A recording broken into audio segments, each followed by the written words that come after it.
कर्मयोग in life में आप सभी का स्वागत है।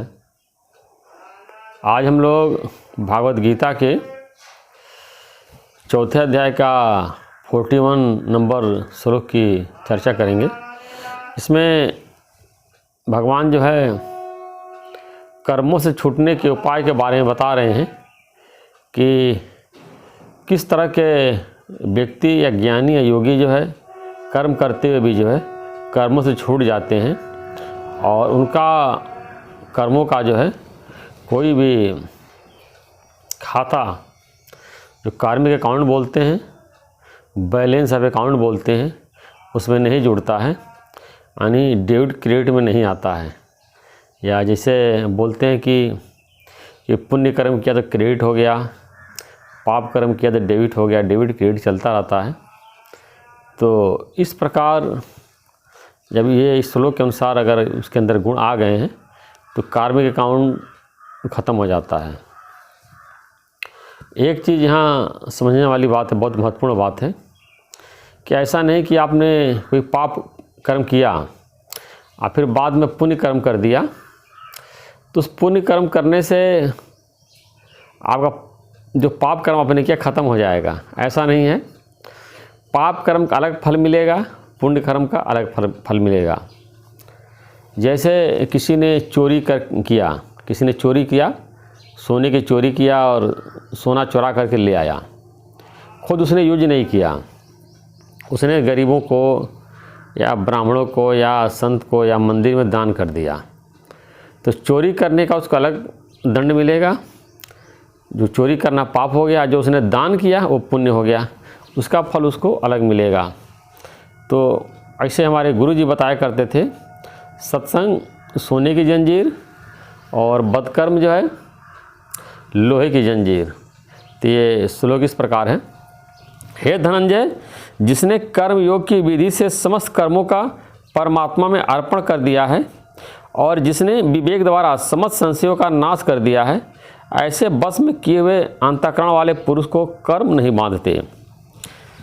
तो बताया कि कर्म योग का जो आचरण कर रहा है, विधि मतलब उसका जो अनुपालन कर रहा है, कर्म योग का मतलब कि परमात्मा में स्थित होकर के, अपने आत्म स्वरूप में स्थित होकर के अब सबके हित के लिए कार्य करना, ऐसा जो अभ्यास करता है और अपने सारे कर्मों को परमात्मा को अर्पण कर दिया है, यानी केवल परमात्मा के निमित्त ही कार्य करता है और सारे संसार में परमात्मा का दर्शन करता है कि सबके अंदर परमात्मा ही है, जिसको कि अनन्य भक्ति है, भक्ति बोलते हैं। परमात्मा के अलावा वो अन्य नहीं देखता है और सबके अंदर परमात्मा का ही दर्शन करता है। जैसे रामायण में भी आया है, सिया राम में सब जग जानी, करहु प्रणाम जोग जुर पानी। यानी मैं सिया राम को जो है और राम और सीता को दोनों को सबके हृदय में देखता हूँ और दोनों हाथ जोड़ करके प्रणाम करता हूँ। तो अनन्य ईश्वर की भक्ति करता है और अपने सारे कर्मों को परमात्मा को अर्पण कर देता है। यानी कि ये शरीर परमात्मा का है, ये पांच तत्व भी परमात्मा का है, ये मन बुद्धि इंद्रियां भी परमात्मा का है और ये आत्मा भी स्वयं परमात्मा ही है। मैं कुछ नहीं हूँ, न मैं कुछ हूँ न मेरा कुछ है। ये शरीर परमात्मा का, ये अंतःकरण जो है सब परमात्मा का है, बनाया हुआ है। ये आत्मा भी परमात्मा का ही, सब पूरा शरीर जो है अपने आप को परमात्मा को अर्पण कर देता है, अपने आप को ईश्वर को हवाले कर देता है और तो उसके सारे कर्म भी जो है परमात्मा के अर्पण हो जाते हैं और अपने आत्म स्वरूप में स्थित होकर के केवल वो सारे संसार के भलाई के लिए, लोक संग्रह के लिए कार्य करता है। और जिसने विवेक द्वारा समस्त संशयों का नाश कर दिया है। अब बताया कि जो ज्ञानी के लक्षण हैं आम आदमी के नहीं हैं। अज्ञानी के लक्षण नहीं, सब लक्षण जिसके अंदर आ जाते हैं उसी को ज्ञानी कहा जाता है। वही लोग मुक्त हैं, वही लोग सिद्ध हैं, वही योगी तपस्वी सन्यासी यही लोग हैं जिनके सारे लक्षण आ जाएं, और अंदर के जितने भी संशय हैं। अब जैसे कोई जिज्ञासु जब सत्संग में आता है तो उसके अंदर माया की पूरी बातें दिमाग में भरी पड़ी रहती है, और देह अभिमान होता है, अपने को देह मानता है, और हर ज्ञान की बातों को मन और बुद्धि के द्वारा वो सुलझाना चाहता है, यानी तर्क के द्वारा। और जो समाज में जैसे फिजिक्स में या जो भी दुनिया की जो विद्याएं होती हैं, सबको तर्क के द्वारा सिद्ध किया जाता है, बताया जाता है ऐसे ऐसे होता है। तो ज्ञान को भी वो आत्मा परमात्मा को मन के द्वारा, बुद्धि के द्वारा वो सिद्ध करने की, समझने की कोशिश करता है। लेकिन यहाँ समझने वाली बात है कि मन के द्वारा, बुद्धि के द्वारा हम आत्मा को नहीं जान सकते हैं। मन बुद्धि जो जड़ है और उसकी पहुँच चेतन आत्मा तक नहीं है। हम आत्मा के द्वारा ही आत्मा को जानते हैं। आत्मा पश्यंती आत्मा, जब हम आत्मा हो जाते हैं तभी सामने वाले को आत्मा देखते हैं, और ज्ञान की बातों को सुन करके और अपने मन में विश्लेषण करता है, और तरह तरह के शंका समाधान आकर के सत्संग में गुरु से पूछता है, या जो सीनियर लोग सत्संग में उनसे बात करता, डिस्कस करता है, और संशय को हटाने की कोशिश करता है। लेकिन ये सारे संशय वो चित्त की मलिनता के कारण है। जब उसका चित्त निर्मल हो जाता है, शुद्ध हो जाता है, साफ हो जाता है, तो सारे संशय भ्रम उसके निकल जाते हैं। तो विवेक के द्वारा जब उसके अंदर विवेक होता है, विवेक मतलब कि सत्य और असत्य के जिसको ज्ञान हो जाता है, तो समझिए आपके अंदर विवेक उत्पन्न हो गया। तो उस विवेक के द्वारा हमारे अंदर के सारे संशय का नाश हो जाता है, और हमारा चित्त जो है निर्मल हो जाता है। तो बताया, ऐसे बस में किए हुए अंतःकरण वाले पुरुष को कर्म नहीं बांधते। तो अब यहाँ बताया कि जिसने अपने अंतःकरण को ही बस में कर लिया है। अंतःकरण में बताते हैं मन, बुद्धि, चित्त, अहंकार, ये चार को अंतःकरण बोलते हैं, कि जिसका पूरा अंतःकरण जो है अपने बस में है, तो उसको कर्म नहीं बांधते हैं। हमसे गलत कर्म तभी होता है जब हमारा ये अंतःकरण जो है, मन, बुद्धि, चित्त, अहंकार जो है, इंद्रियां हमारे बस में नहीं होती हैं, और हम चाहते कि हमें गलत कार्य न करें, तभी ये गलत कार्य हो जाता है। और ऐसे अंतःकरण को बस करने का और कोई साधन नहीं है। जैसे हम अपने आत्मा को जान लेते हैं, अपने स्वरूप में स्थिति हो जाती है, अपने चेतन तत्व को जान लेते हैं, और देह अभिमान चला जाता है। मन को, बुद्धि को, इंद्रियों को उसका साक्षी समझते हैं, समझते हैं मुझसे अलग है, जड़ है, मैं चेतन आत्मा हूँ। तो ज्ञानी मन और बुद्धि के द्वारा उनका वो यूज करता है, इस्तेमाल करता है। जैसे हम घर के, जैसे होती है चिमटा होता है, उसे रोटी फुलाते हैं, या कलछू सब्जी वब्जी चलाते हैं, ऐसे ज्ञानी मन बुद्धि के द्वारा वो इस्तेमाल करता है और सोचता विचारता है, लेकिन वो उसके अधीन नहीं है। जैसे बताते हैं कि ज्ञानी जो है कि मन और इंद्रियां गुलाम होती हैं। जो मन को कहता है, बुद्धि को कहता है, इंद्रियों का, तो इंद्रियां वही कार्य करती हैं। ऐसा नहीं कि जो है उसका अज्ञानी की तरह जो है मन, इंद्रियां बिल्कुल फ्री है। वो एक एक इंद्रियां उसकी सधी हुई है, उसकी कंट्रोल में है। ज्ञानी जो बात सुनना चाहता है वही सुनता है, जो सुनना नहीं चाहता वो नहीं सुनता है। जो शरीर के फायदेमंद है वही खाता ही नहीं, कि जीभ के स्वाद के लिए खाते चले जाते हैं और अपना मोटापा बढ़ा लेते हैं। और जो चीज़ देखना चाहता है वही वो देखता है, और जो देखना नहीं चाहता वो नहीं देखता है।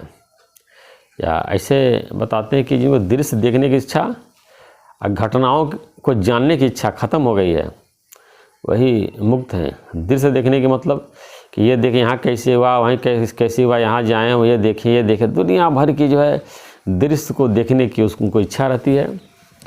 संसार को सपने की तरह बताया गया है। कि सरसार जो है पूरा सपना है, रामायण में और सारे धर्म ग्रंथों में आया है। उमा कहूँ मैं अनुभव अपना, सत हरि भजन जगत सब सपना। परमात्मा के भजन के सिवा ये सारा जगत सपना है। तो अपने स्वरूप में स्थित है और अपने नारायण का ही वो भजन करता है और सारे संसार को सपना समझता है। उसको कोई भी दृश्य देखने की इच्छा नहीं रहती है। यहाँ घूमने जाएं, वहाँ घूमने जाएं, ये देखें वो देखें, इस दुकान का चाट खाएं, इसका मिठाई खाएं, यहाँ बहुत ये सामान बहुत अच्छा बनता है, यहाँ बहुत अच्छा मिलता है खाने। दुनिया भर घूमते हैं, देश विदेश में जाते हैं, पर्यटन करते हैं। नहीं ज़्यादा पैसा है, इंडिया में घूमते रहते हैं, यहाँ और दृश्य देखते रहते हैं, इसको देख लें, इसको देख लें, इसको देख लें। सारा संसार जो है मृग तृष्णा का जल है। शास्त्रों में आया है जैसे मृग तृष्णा का जल होता है, ऐसे रेगिस्तान में दूर से दिखाई देता है कि पानी है, और लोटा लेके जाता है पानी भरने के लिए, वहाँ पानी नहीं रहता, केवल बालू रहता है। ऐसे संसार को शास्त्रों में मृग तृष्णा का जल बताया गया है कि वहाँ हम सुख प्राप्त करने के लिए जाते हैं, लेकिन वहाँ सुख ही नहीं है। ये संसार केवल प्रतीति मात्र है। प्रतीति मात्र उसको बोलते हैं, ये दिखाई देता है, इसकी कोई सत्ता नहीं है। ये सारा संसार जो हमको दिखाई देता है ये परिवर्तनशील है, प्रतीति मात्र है, भ्रम मात्र है, इसकी कोई सत्ता नहीं है।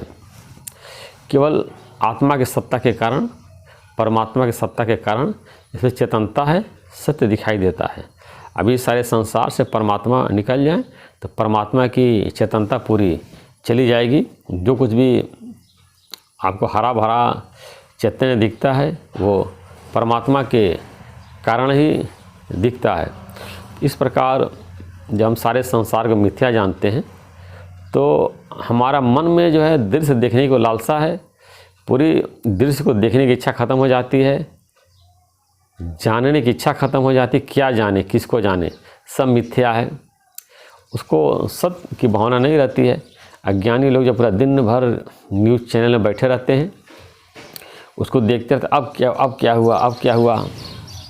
और न्यूज़ चैनल वाले बहुत समझदार हैं, उनको भी अपना वो चैनल चलाना है, तो घटना नहीं भी होती है उसको बढ़ा चढ़ा के, घुमा फिरा के और मनगढ़ंत कहानियाँ बना करके और लोगों को जो है टाइम पास करते रहते हैं।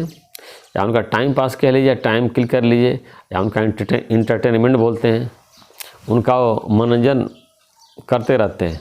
लेकिन ज्ञानी समझता है कि वो संसार की मिथ्या, संसार की मिथ्या खबरें बताते रहते हैं और उनके वो चक्कर में नहीं पड़ता है। जो कोई आवश्यक जानकारी या सूचना है उसको उसके तक जो कोई न कोई भगवान किसी न किसी रूप में पहुंचा देते हैं और वो उसको जान लेता है। इसीलिए आया है एक दोहा, फिक्र करंदा बावरा जिक्र करंदा साधु, फिक्र करंदा बावरा जिक्र करंदा साधु, उठ फरीदा जिक्र कर तेरी फिक्र करेंगे आप। तो बावरे लोग जो केवल जिक्र करते रहते हैं, फिक्र करते रहते हैं, और जो संत होता है ये परमात्मा का जिक्र करते रहते हैं। तो फरीद साहब एक संत हुए, कहते हैं उठ फरीदा जिक्र कर तेरी फिक्र करेंगे आप। तो कहते हैं कि तुम उठो और परमात्मा का जिक्र करो, परमात्मा तुम्हारी फिक्र करेंगे। तो गीता में भगवान ने बताया कि जो मेरा भक्त होता है, जो मेरे शरणागत होता है और जिसने अपने को परमात्मा को अर्पण कर दिया, समर्पण कर दिया है, मतलब सारे कर्मों को, सब कुछ जब परमात्मा को अर्पण कर दिया है, अपने को परमात्मा का अधीन मानता है, अब भगवान के प्राण रहता है, भगवान के शरणागत रहता है, तो उसके योगक्षेम का भार जब भगवान खुद उठाते हैं और कभी उसके साथ कोई भी अनहोनी नहीं होती है, क्योंकि उसकी जिम्मेदारी परमात्मा ने उठा लिया है। अब ये बोलते हैं उनके साथ ऐसी घटना कैसे हो गई, ऐसे घटना कैसे हो गई, तो वो लोग ईश्वर को नहीं मानते हैं, या बाहर से मानते हैं, अंदर से भीतर से शरणागत नहीं रहते हैं। जब हम परमात्मा के शरण आ जाते हैं तो परमात्मा हमारा पूरा योगक्षेम का भार उठाते हैं। अब ये कि पिछले के अनादि मतलब पिछले कई जन्मों से आदमी कैसे कैसे कर्म करके आए हैं, उसका फल वो भोगना ही पड़ता है।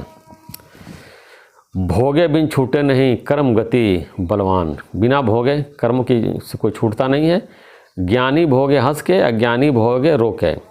इन कर्मों का फल जो ज्ञानी हंस हंस के भोगता है और अज्ञानी रो रो करके भोगता है। और ज्ञानी ये समझता है कि मैं नहीं भोग रहा हूँ, ये शरीर भोग रहा है, ये 5 तत्व का शरीर है, इंद्रियां, बुद्धि है, ये अपने कर्मों का फल भोग रहा है। मैं तो चेतन आत्मा हूँ। शरीर ने कर्म किया है, शरीर कर्म भोग रहा है और सबको ये दंड मिलता ही है।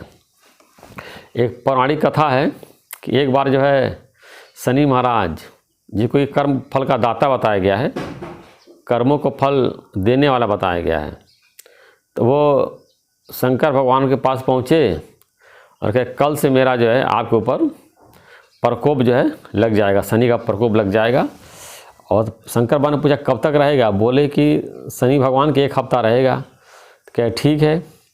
तो कहे कि जैसे प्रकोप शुरू होने वाला था, शंकर भगवान हाथी का रूप धारण कर लिया और जा करके हाथियों के झुंड में चले गए।